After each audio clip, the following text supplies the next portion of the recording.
ആ cherry blossom കാണാൻ എത്ര ടൂറിസ്റ്റാണ് പോണത്. നമ്മുടെ കണിക്കൊന്ന കാണാൻ ഇത്രയും തിരക്കില്ലല്ലോ. അത് എലിജിബിലിറ്റി ക്രൈറ്റീരിയ ഫുൾഫിൽ ചെയ്യാത്തോണ്ടാ. എന്തുട്ട് എലിജിബിലിറ്റി ക്രൈറ്റീരിയ എന്നാ പറയണത്? നല്ല തങ്കത്തിൻ്റെ നിറവില്ലേ, നല്ല ഭംഗിയില്ലേ.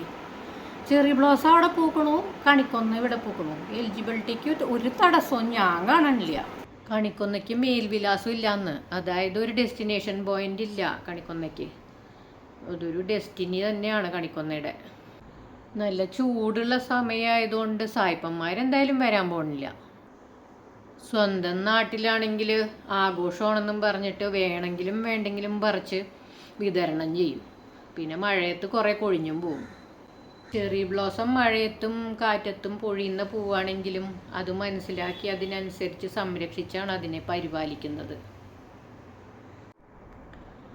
പല സ്ഥലങ്ങളിലായി ഒട്ടനവധി ചെടികൾ നട്ടുപിടിപ്പിച്ച് പരിപാലിച്ച് ഒരുപാട് പബ്ലിസിറ്റിയും കൊടുക്കുന്നുണ്ട്.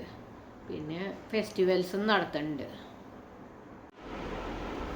കണിക്കൊന്നയുടെ തലയിലെഴുത്തെന്നും പറഞ്ഞിരിക്കാണ്ടേ നമുക്ക് വേണ്ടി അല്ലെങ്കിൽ ഇന്ത്യക്കാർക്ക് വേണ്ടിയെങ്കിലും കണിക്കൊന്നയ്ക്ക് സപ്പോർട്ട് കൊടുക്കണം.